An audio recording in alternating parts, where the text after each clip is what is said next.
Live from KSAT12, the Night Beat starts right now. Just days after 4 people were shot at South Park Mall, San Antonio police walked 2 suspects in front of our cameras this evening. Tonight, we're also learning that one of the guns used in this shooting is connected to the fatal shooting at the Rim earlier this month. In the Rim shooting, 26-year-old Savon Kyle was killed in front of his 8-year-old son following a shopping trip. Our Japhanie Gray joins us live from the Bexar County Jail now. Japhanie, what can you tell us about the 2 suspects arrested today? Well, we can say 21-year-old Lawrence Frams and 22-year-old Deontay Johnson, they were just picked up maybe a few hours ago. Now, both men picked up on the southeast side of town, and both men saying they're innocent. Take a listen. What would you do to declare your innocence right now? I ain't do nothing. Why do they believe it was you then? I don't know. If you had anything to say to those people who did get shot, what would you tell them? Y'all got to get the right guy. Frams and Johnson are both facing 4 counts of aggravated assault with a deadly weapon, and Frams facing an additional marijuana charge after police discovered drugs on him when he was picked up. Both men are accused of shooting 3 men and a woman ages 17 to 41 at the mall before driving off in a black Dodge Charger. That vehicle has since been recovered for evidence. All victims were taken to the hospital, and at last check, one was in critical condition. And like I said, they were targeted. The individuals that were shot, they were targeted through video surveillance and witnesses that came forward. We were able to make these 2 arrests today. Now, when asked about a motive for the shooting, Ramos simply said they did not want to jeopardize the investigation because there could potentially be more arrests at a later date. Again, both Frams and Johnson looking at 4 counts of aggravated assault with a deadly weapon. And like we mentioned earlier, though one of the weapons used in this shooting is connected to the shooting that happened at the Rim that ended up being fatal 2 weeks ago, it is unclear if either of the suspects is connected as well. Japhanie Gray, KSAT12 News. Ran over and killed days before his birthday and Christmas. The family of off-duty SAISD Detective Cliff Martinez says he would have been 51. The night team Stephen Gavazzo sat down with his father, who's hoping his son will be remembered by the community he served to protect. I just couldn't believe that. It was just, it's just hard. Albert Martinez fighting back tears as he remembers the moment he was told his son, SAISD Detective Cliff Martinez, was murdered. In law enforcement, you always worry that the worst is going to happen. Martinez was killed at an IHOP off Hot Wheels Boulevard Saturday morning, where he also worked as a security guard. San Antonio police say Martinez was assaulted by 2 men who then got into a vehicle and ran him over before leaving the scene. I just don't understand why, they did something like this. It was uncalled for. 2 men arrested this weekend. 23-year-old Jorge Lopez and 29-year-old Alfredo Martinez are both charged with capital murder. Martinez's father says justice was served. At least they got caught. That's the main thing. He says his son always aspired to be in law enforcement. He said, someday, Dad, I'd like to do that. And I said, well, you keep going to school like you're doing and you will. And he did. Martinez trained as a police cadet and went on to serve as a reserve officer for the Bexar County Sheriff's Office. But it was with the San Antonio Independent School District where he spent the last 28 years. He just really enjoyed taking care of the students. Martinez says his son made an impact on the people he served and protected, something he'll always be proud of. He had the respect of the community. Stephen Cavazos, KSAT12 News. For a minimum of 16 hours a week, one man hits the streets of San Antonio looking for homeless or trafficked youth. He checks on them, brings them food, clothes, water, and blankets, forms relationships with them in hopes of eventually bringing them to a Roy Moss Youth Alternative Shelter. The organization has a drop-in center called Centro Seguro, as well as 2 emergency shelters, one specifically for trafficking survivors. I was invited to ride along for a day and gain perspective on how delicate and truly complicated these issues are. It's a Wednesday morning around 10:30, and Roy Moss Youth Alternative Outreach Director Chuck Paul is about to make his rounds. Chief Program Officer Dr. Julie Strench joins him. We have runaways who maybe ran away. They usually ran away for a reason. And oftentimes we think it's like delinquent behavior, but it's really not. I mean, mom's got a new boyfriend, and new boyfriend wants to have sex with you. Mom's got a drug habit, there's nothing to eat. You're taking care of younger siblings. And you have your throwaways. Throwaways are usually kids that are LGBTQ. And they're with a family that doesn't believe in that, and they'll tell them, listen, if you're going to be that way, you got to get out. All those situations result in immediate danger. It's going to take less than 48 hours for a trafficker to identify a hungry, tired kid and bring him in. He says about 40% of the people he keeps up with have experienced trafficking. We're going to swing through here real quick and see who's here at the Starbucks. Paul and Strench head inside wearing a microphone. They see Lloyd Davis, who's been homeless for 2.5 years. What's up, brother? You working today? Tomorrow.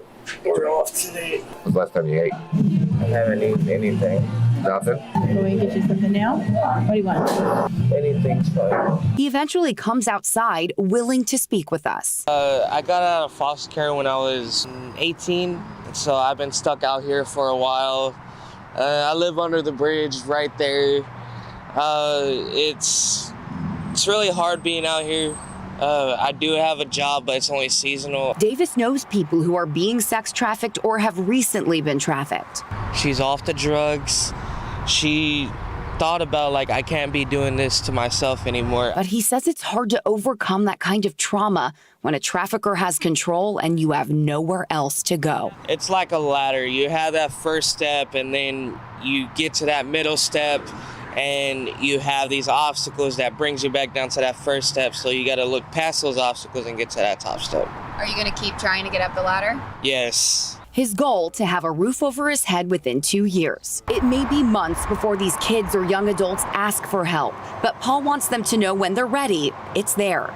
The next stop, the San Antonio Public Library, to look for more of Chuck's kids, as he calls them. Oh, my kiddos. Inside, a young couple Paul has been checking on for months is finally ready for help. He called Roy Moss staff, who immediately came to pick them up and take them to the shelter. It broke my heart. I wanted to go cry. I'm serious. The last stop, this Quick Trip convenience store, which is a safe place. If you're on the streets and you're 18 and younger, and you need a safe place to go, you're running from your trafficker. It's just a big yellow sign, safe place. They go into Quick Trip, staff there is all trained, YMCA the same way.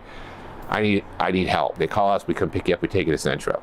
Take you to Centro, every kid that comes through Centro is going to get screened for trafficking. They're all going to see a counselor.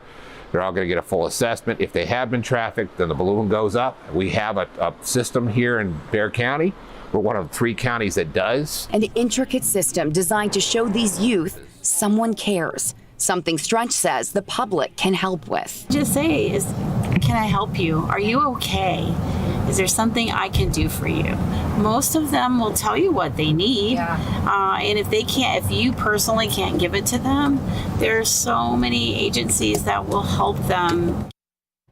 These are such incredible people who are doing really important work, so I thank them for taking me with them that day. Roy Moss has an emergency shelter called The Bridge. They also have the Meadowland facility where kids can stay more long-term until they're 18.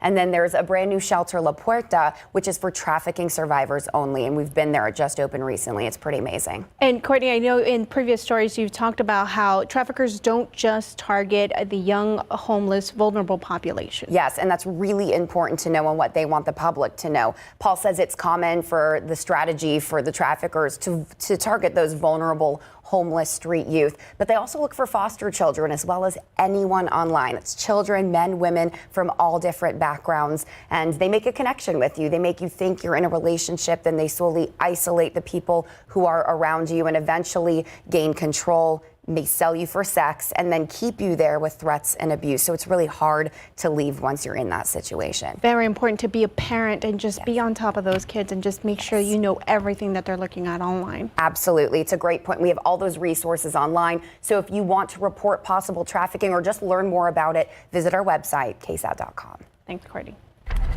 For more of today's top stories, a crash sent 3 people to the hospital and caused heavy damage to a Bexar County deputy's patrol unit. The crash happened early this morning on I-10 after a small SUV stalled out with 2 adults and a teenager inside. A deputy stopped and waited outside for their vehicle to be towed away. The teen was inside the deputy's patrol unit when a white sedan hit the rear of the vehicle, causing it to flip over. The deputy's car landed on its side, pinning the 2 adults under the patrol unit. The deputy was not hurt. The male driver was actually airlifted by Airlife to University Hospital in critical condition, and the other 2 occupants, the juvenile female and the female adult, were transported to University Hospital with injuries. The suspect in the crash, 30-year-old Natalie Saldana, has been charged with intoxication assault and 2 counts of aggravated assault with a deadly weapon. A man has been charged with aggravated robbery in connection with multiple crimes across the city. 28-year-old Matthew Martinez allegedly robbed the Culebra meat market and tried to rob a Dairy Queen back in October. Police say Martinez demanded money from an employee at that Dairy Queen and then threatened to shoot him. That employee was able to alert others, causing Martinez to take off. Police say shortly after, Martinez arrived at the Culebra meat market, where he was successful with his robbery. His bond is set at $100,000. One local candy store is not letting a burglar stop their holiday spirit of serving. That store, the Delice Chocolatier, is located on the north side of Blanco and Loop 1604. It is one of the multiple shops hid in that same area. Japhanie Gray tells us the owner plans to push forward. They're just here from the catch to get the catch, so they wear gloves, they wear hoods, they wear masks. Nacho Aguirre is describing what he saw in surveillance video after he learned that his 8-year-old family business, the Delice Chocolatier, was burglarized overnight. The suspected thief broke through this glass door to get to the cash box inside. Our hearts and our door may be broken, but not our spirit.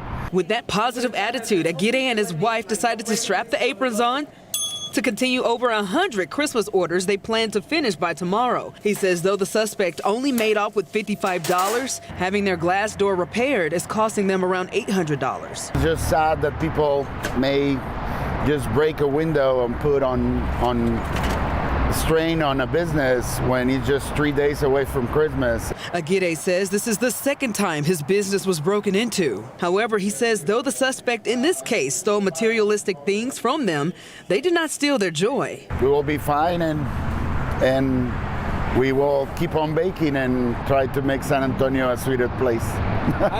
Japhanie Gray, KSAT12 News.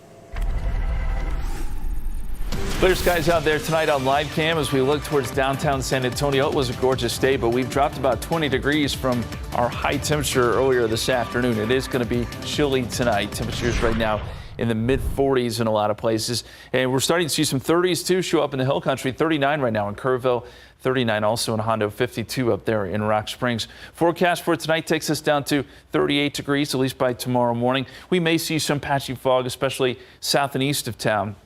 And then more warm temperatures as we get into tomorrow, and especially Christmas Eve and Christmas Day. We're going to talk about that forecast coming up in just a few minutes. Still ahead on the Night Beat, a significant setback for NASA after a troubled spacecraft returns to Earth. Its mission cut short when it failed to enter the correct orbit. What NASA says caused this to happen. Plus, the impeachment showdown on Capitol Hill continues this week as the White House is forced to release new documents related to President Trump's withholding of military aid to Ukraine. We'll take a closer look at what those documents revealed. And next, a local man and his 3 children receive a special holiday surprise in the wake of the loss of his wife and their mother.